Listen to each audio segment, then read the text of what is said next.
Bonjour tout le monde, j'espère que vous allez bien et que vous êtes bien au chaud chez vous. Ici, il s'est passé tellement de choses. Hier, il y avait des inondations partout en Île-de-France. C'était assez impressionnant. Aujourd'hui, ça s'est calmé un peu. Il y avait le brouillard ce matin. Et puis voilà, donc on sent que l'automne est très bien installé. Et puis voilà, c'est le moment de sortir les grosses vestes, les écharpes, les bonnets. Donc voilà, j'espère que vous êtes bien au chaud, peut-être avec une bonne tasse de thé. On va un petit peu papoter aujourd'hui et je voulais vous parler d'un sujet qui est important, c'est comment on devient expert. Mais avant cela, est-ce que je peux vous demander une petite faveur ? Alors, je sais que je ne suis pas très régulière dans mes podcasts, je sais que je peux faire mieux, je me promets de faire mieux. Cependant, voilà, parmi vous, il y a des personnes qui écoutent le podcast et puis je sollicite donc votre, manifestation pour m'envoyer un petit message, pour m'envoyer un mail, juste me dire ce que vous pensez de ces podcasts, s'il y a des sujets qui vous parlent plus que d'autres, si la durée vous convient ou pas, mais juste avoir votre avis sur ce que vous pensez de mon podcast Vivre de sa passion. C'est important. Si j'ai envie de m'investir davantage, il faut au moins que j'ai une idée de si ou pas ça vous intéresse, et puis si vous écoutez et que ça vous plaît, qu'est-ce que vous aimeriez voir, ou plutôt entendre dans les prochains épisodes, parce que pour moi le podcast c'est un moyen d'échanger avec vous. Donc n'hésitez pas à m'envoyer un mail, donc c'est safa, SAF2A, safa, SAF2A, Nehry, NHAIRY, donc tout attaché, .com. Sinon, vous pouvez très facilement me trouver sur les réseaux sociaux, principalement LinkedIn et Facebook. Alors, comment devient-on expert ? Ça, c'est une question qui est importante parce que je pense qu'aujourd'hui, j'ai assez de recul pour me dire oui, je peux donner des conseils ou en tout cas des indications sur comment on peut devenir expert dans son domaine. Ah bah oui, effectivement, il y a du travail, il y a du boulot, on ne devient pas expert du jour au lendemain, vous vous en doutez. La première étape principale, c'est vraiment choisir sa spécialité. Donc il faut choisir un domaine spécifique dans lequel on veut se spécialiser. Ça peut être lié à sa passion. C'est vraiment l'idéal, en tout cas pour moi.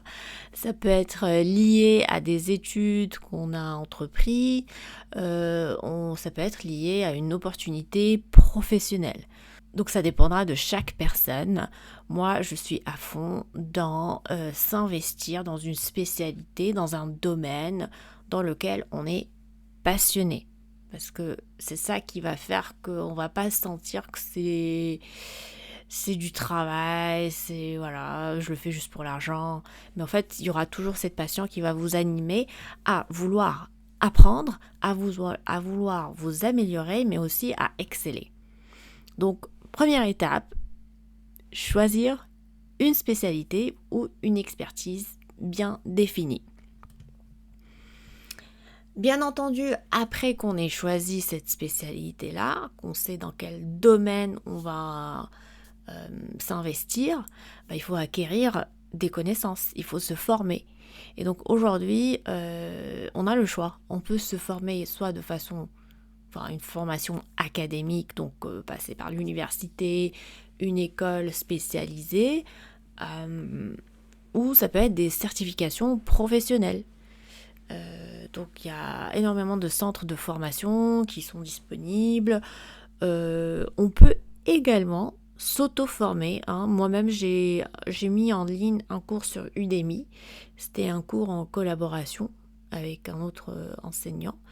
Et puis, donc, il y a plein de gens qui s'inscrivent pour s'auto-former.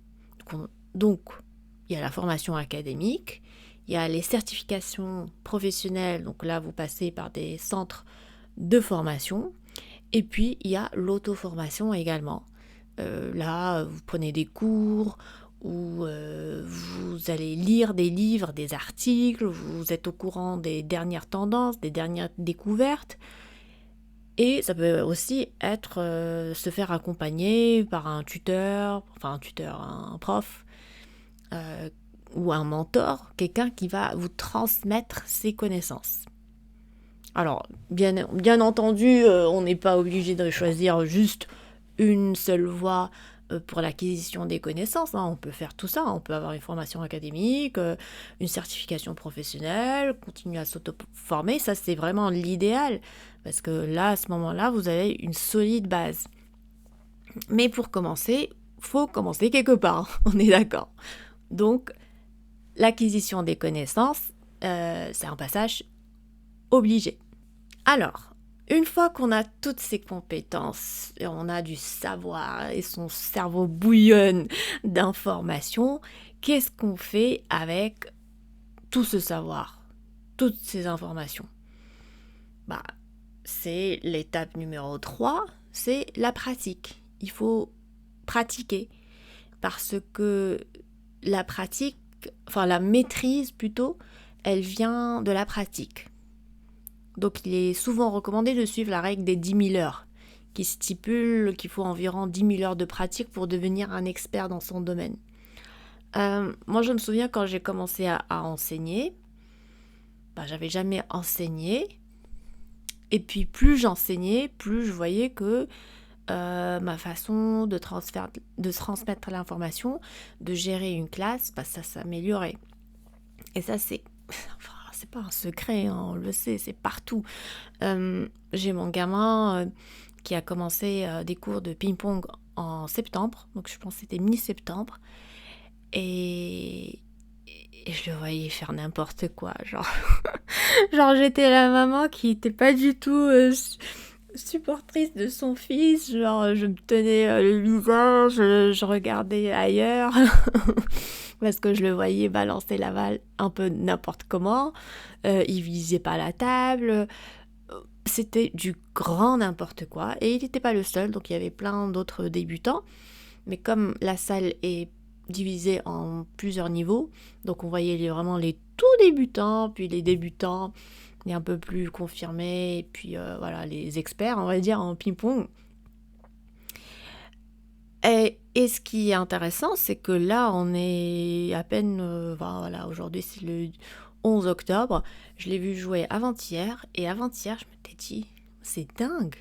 La progression qu'il a faite en quelques séances, c'est de la folie.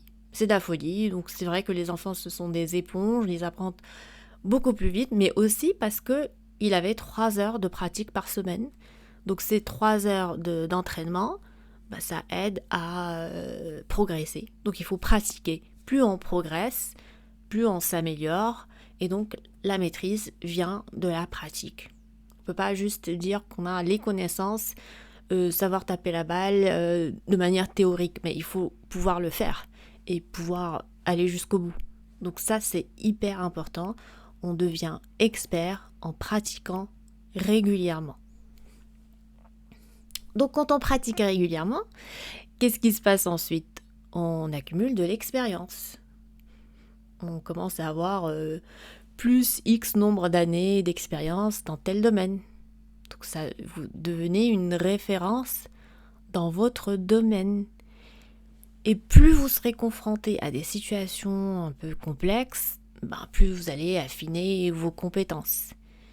Donc vous allez vraiment... Donc là, ce qui est important, c'est être vraiment dans différents cas de figure pour bien connaître votre sujet. C'est-à-dire ne pas être confronté toujours à la même problématique. Il faut essayer différentes façons de gérer votre sujet. Et c'est comme ça que vous serez expert dans votre sujet. Il faut le connaître en fond et en large. Et donc, lorsque vous accumulez de l'expérience, vous commencez à parler en connaissance de cause. C'est pas juste j'ai entendu dire ou je pense. Vous commencez à dire oui, j'ai vu que, j'ai constaté que, j'ai vécu telle chose comme cela.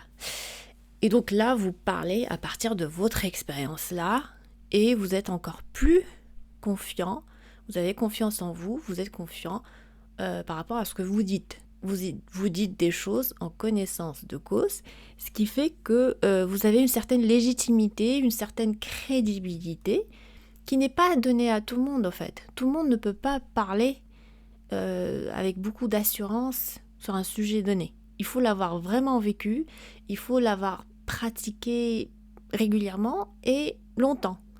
Donc longtemps, ça dépendra aussi de votre capacité d'apprentissage. Ça, c'est un autre sujet, mais longtemps, ça peut varier d'une personne à une autre. Mais en moins, l'avoir suffisamment pratiqué. Parce que c'est comme ça que vous pouvez avoir cette stature d'expert qui connaît très bien son sujet. Donc, on apprend de ses erreurs. Ça, c'est l'étape numéro 5. On commet des fautes, ça c'est sûr. Et il y a des choses qui nous réussissent et d'autres qui ne nous réussissent pas. Il faut savoir analyser, corriger ses erreurs, ce qui permet un peu d'améliorer ses compétences et un peu les peaufiner. Hein. C'est pas une ligne droite, comme vous pouvez imaginer. Devenir expert, un coup, oui, ça... On se sent vraiment sûr de soi, mais parfois, il y a des choses qui nous échappent.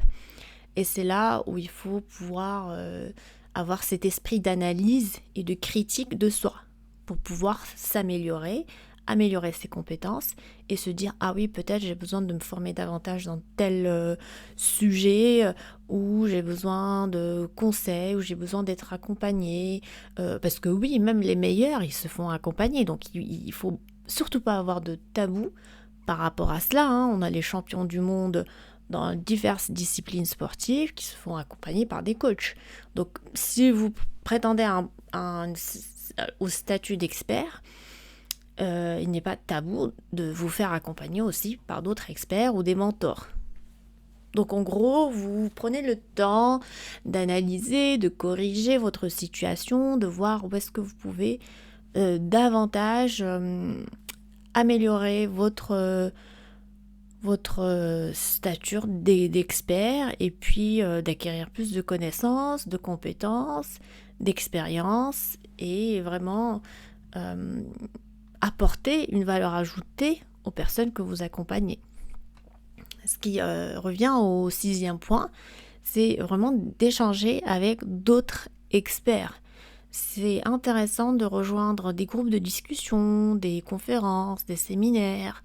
Il faut créer une communauté ou rejoindre une communauté pour apprendre des autres, partager ses connaissances. C'est pour ça que les médecins, à chaque fois, ils ont un colloque ou voilà, une conférence. En fait, ils vont aller se retrouver entre eux pour parler de différentes choses qui nous concernent, nous les patients.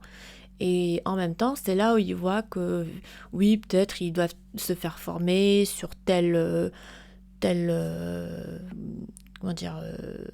équipement qui vient de sortir. Donc, voilà, ils doivent suivre une formation pour pouvoir proposer une nouvelle prestation à leurs patients ou voilà, un nouveau médicament ou des choses comme ça. Mais il faut faire partie d'une communauté d'experts comme vous dans le même domaine que vous, afin de vraiment pouvoir échanger entre confrères et consoeurs. Bien entendu, vous continuez à vous, à vous mettre à jour et à mettre à jour vos compétences parce que ça va hyper vite dans certains domaines.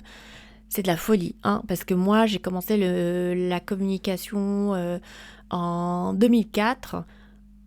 Ah ouais, en 2004. Ah ouais, ça fait un bail. À l'époque, il n'y avait pas autant de médias, autant de réseaux sociaux, autant de possibilités de communication qui existent aujourd'hui. Donc, si je m'en tenais qu'à l'éducation, à l'enseignement formel que j'ai suivi, en fait, je serais vraiment dépassée.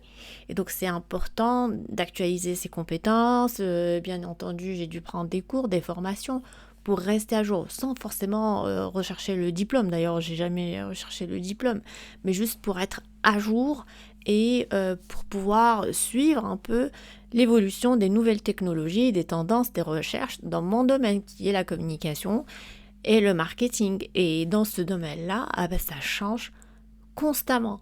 Donc regardez dans votre domaine à vous, à quelle fréquence évolue votre domaine. Et il faudra vraiment vous mettre à jour assez régulièrement. Alors lorsque vous avez passé en revue toutes ces actions que je viens de citer tout à l'heure, il faut maintenant se faire reconnaître. C'est-à-dire qu'il faut que les gens puissent vous voir, vous percevoir comme un véritable expert.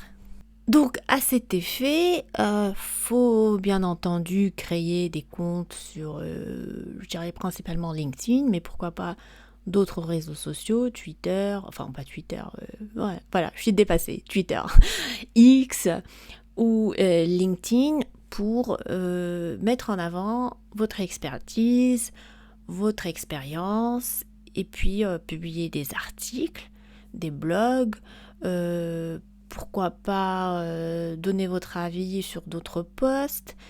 Vous pouvez également publier des livres. Aujourd'hui, c'est assez accessible via Amazon KDP. Vous pouvez donner des conférences, même en ligne, donc ça ne va pas vous coûter grand-chose. Vous pouvez enseigner également pour transmettre votre savoir et votre savoir-faire. L'idée, c'est vraiment de bâtir une réputation d'expert, que vous soyez perçu comme un expert dans votre domaine. Donc, vous l'aurez compris, devenir expert, ça se fait pas en un claquement de doigts. C'est un parcours de longue haleine qui demande engagement, apprentissage et beaucoup de discipline. Et puis, bien entendu, c'est un parcours passionnant parce qu'on devient vraiment expert dans son domaine. On peut répondre à plein de questions. Ce n'est pas des questions style ChatGPT. On peut répondre de manière intelligente et puis de par son expérience en tant qu'humain. Et c'est ça la valeur ajoutée. Aujourd'hui, dans un monde qui est inondé de l'IA, ce qui est important pour nous aujourd'hui, c'est de mettre en avant notre côté humain. Parce qu'effectivement, on peut trouver plein de réponses sur le chat GPT, mais est-ce que c'est ça qu'on veut ? On veut vraiment mettre en avant l'expérience humaine, les émotions humaines. Donc c'est indispensable qu'on fasse en sorte nous, les humains, on ne s'efface pas dans un monde qui est dominé aujourd'hui par l'intelligence artificielle. Il faut quand même que l'expérience, il faut que l'humain reste en contrôle de cette situation. Et donc pour cela, vous avez des capacités, vous avez des aptitudes, il faut les utiliser pour vraiment rester, garder son pouvoir en tant qu'humain et ne pas transférer tous ces pouvoirs-là à un robot. Voilà mes chers amis, j'espère que ce podcast vous aura plu et vous aura donné quelques clés pour devenir expert dans votre domaine. N'hésitez pas à me dire si vous avez d'autres tips, d'autres conseils à mettre en place pour devenir expert. N'hésitez pas à commenter sous la vidéo si vous êtes sur YouTube ou de m'écrire par mail, comme je vous ai dit, safa@safaneri.com. Je vous souhaite le meilleur, prenez soin de vous et puis on se dit à très vite. Ciao ciao.